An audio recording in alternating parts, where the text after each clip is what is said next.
Hello, everyone, and welcome to English Pod. My name is Marco. And I'm Erica.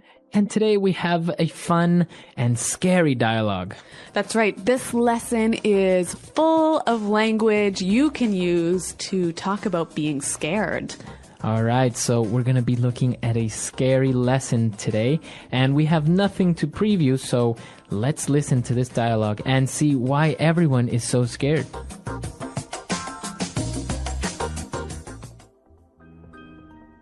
Hey, why are we at this scary-looking mansion? It's like ultra spooky. I told you already, Shabby.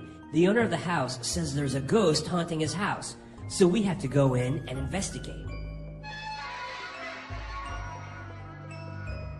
I don't like this. Come on, guys. Stop being such cowards. It's a mystery and an adventure. This place gives me the creeps. Seriously, guys, let's get out of here. I'm getting goosebumps just being here. Shabby is a scaredy cat. That laugh came from this room. Let's go and check it out.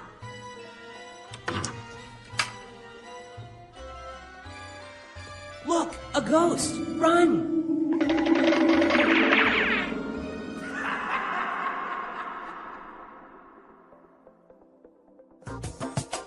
Well, that sounds really scary, but actually it kind of reminds me of another TV show.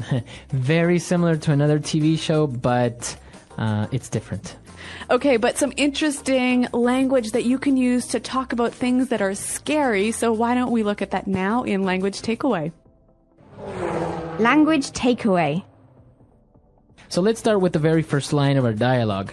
Shabby described the mansion to be ultra spooky. It's ultra spooky. Spooky.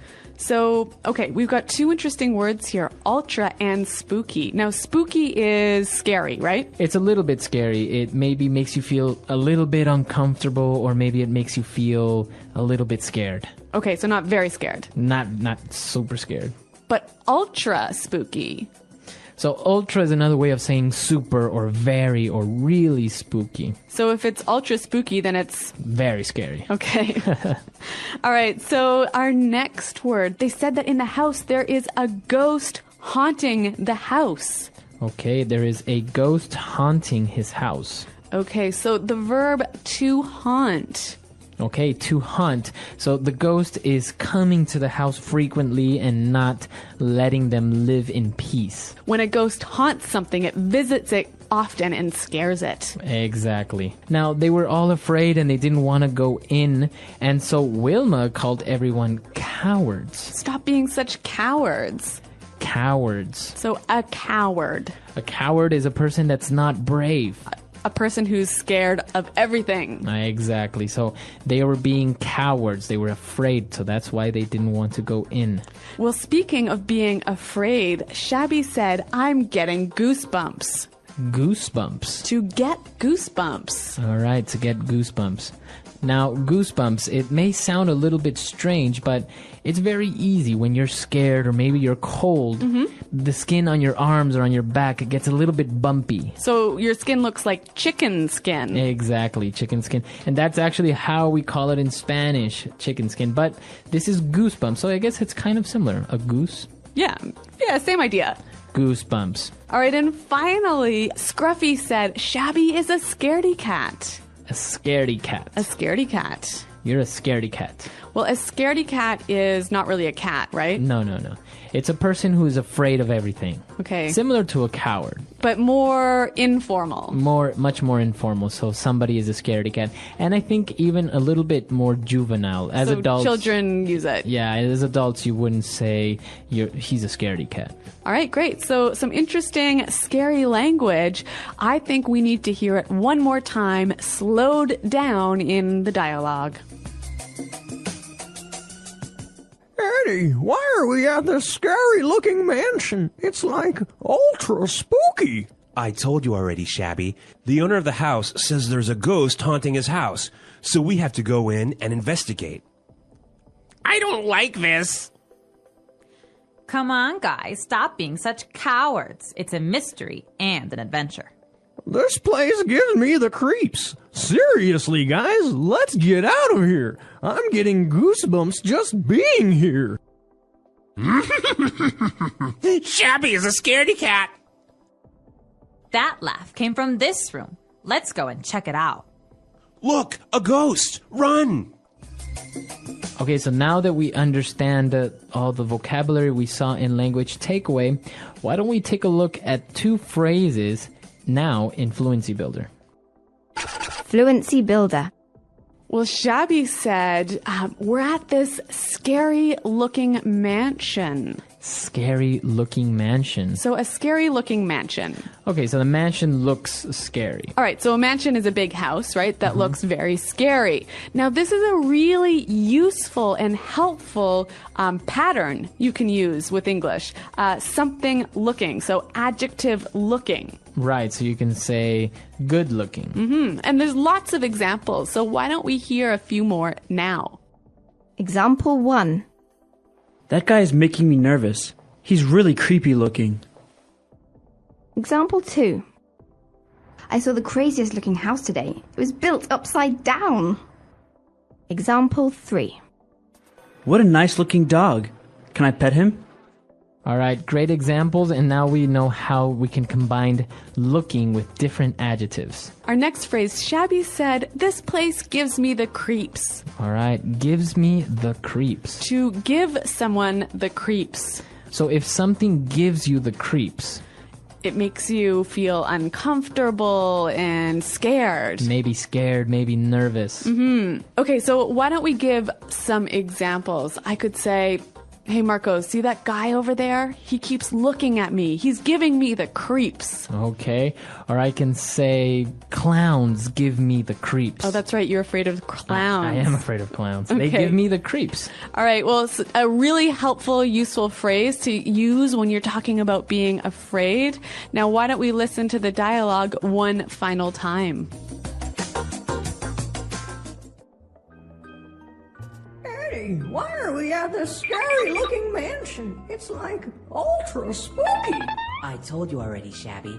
The owner of the house says there's a ghost haunting his house, so we have to go in and investigate. I don't like this. Come on, guys, stop being such cowards. It's a mystery and an adventure. This place gives me the creeps. Seriously, guys, let's get out of here. I'm getting goosebumps just being here. Shabby is a scaredy cat. That laugh came from this room. Let's go and check it out.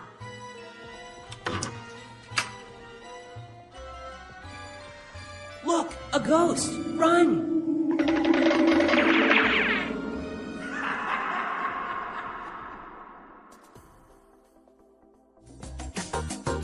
Okay, so an interesting dialogue about ghosts and haunted houses. So what do you think, Erica? Do you believe in ghosts? Have you ever seen a ghost? No, I totally do not believe in ghosts, but I understand that you disagree with me. Well, I've experienced strange things, but I don't know if it was a ghost or an alien. I don't know. It could have been anything. An alien? An invisible alien. Okay. So what happened? Well, once I was having dinner with my parents, and we had a table, and on top of the table there was a glass full of water. And all of a sudden it started to move across the table, and then it started to spin while it moved. So was there an earthquake or something happening? No, nothing. We were just, the only thing on the whole table that was moving was that, and we all just kind of stared at the glass moving, and we didn't know what to do.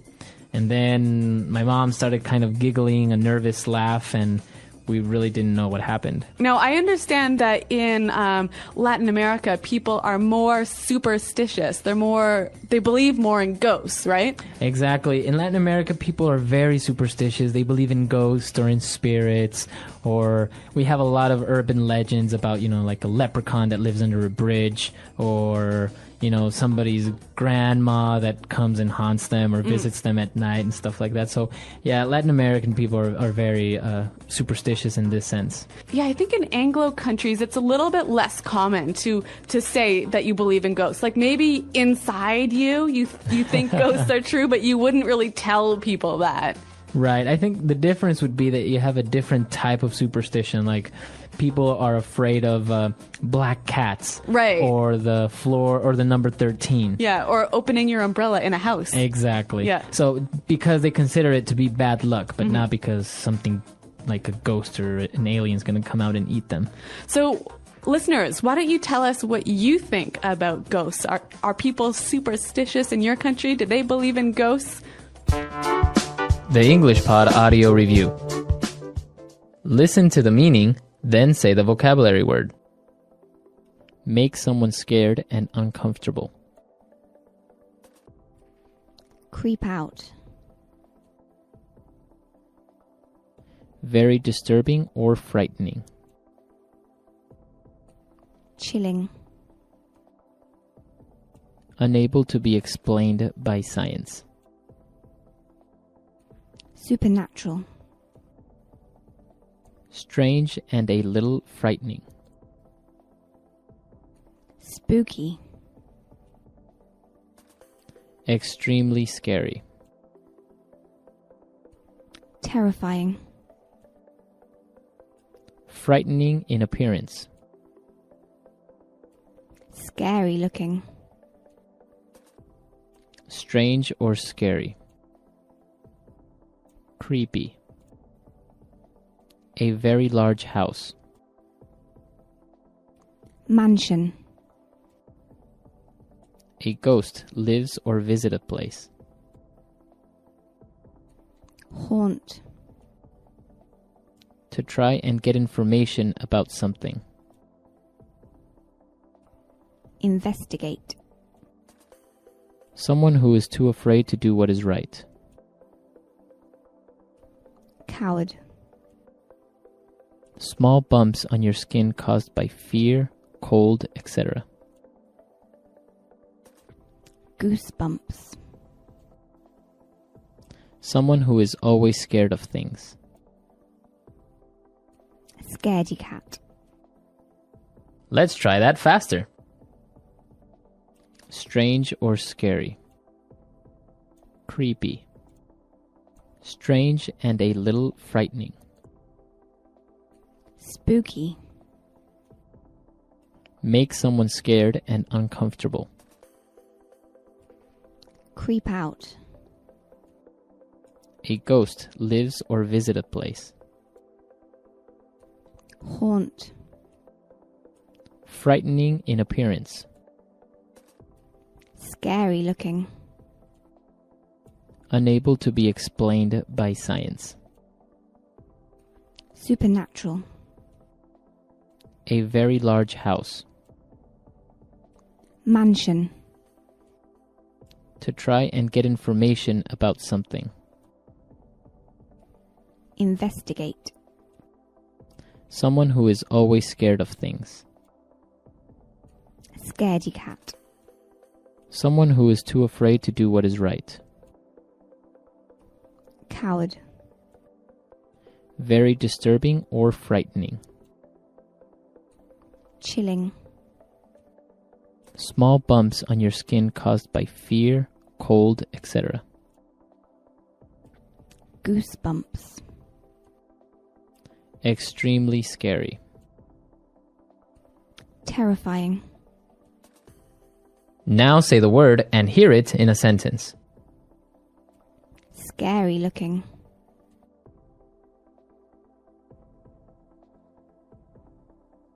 That guy is making me nervous.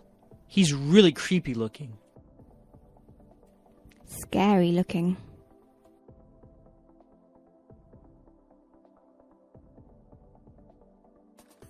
I saw the craziest looking house today.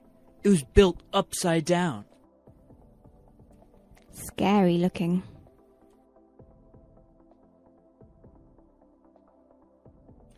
What a nice looking dog. Can I pet him? Spooky.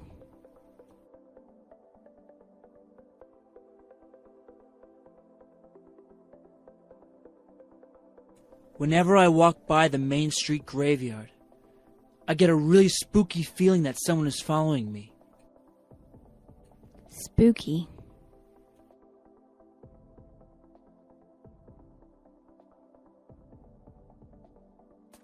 Why don't you sleep over at my house this weekend? Your house is kind of spooky at night. Spooky.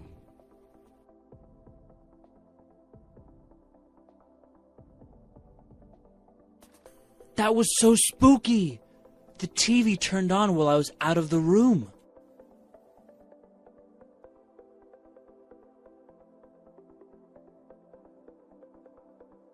Walking alone at night gives me the creeps. I always feel like someone is going to attack me.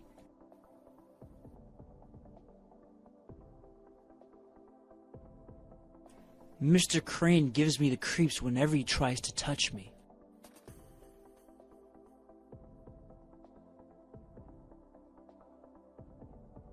Small, dark spaces always gives my sister the creeps.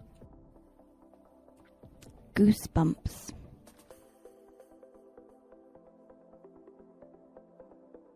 Can you turn down the air conditioning? I have the goosebumps. Goosebumps.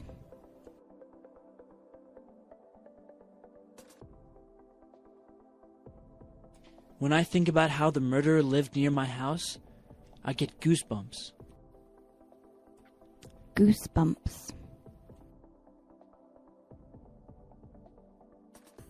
Do you get goosebumps when you watch scary movies?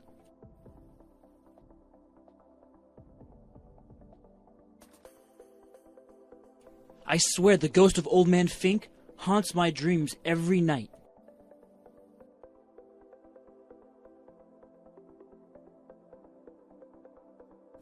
David told me that there's a ghost that haunts the 7th floor of this hotel.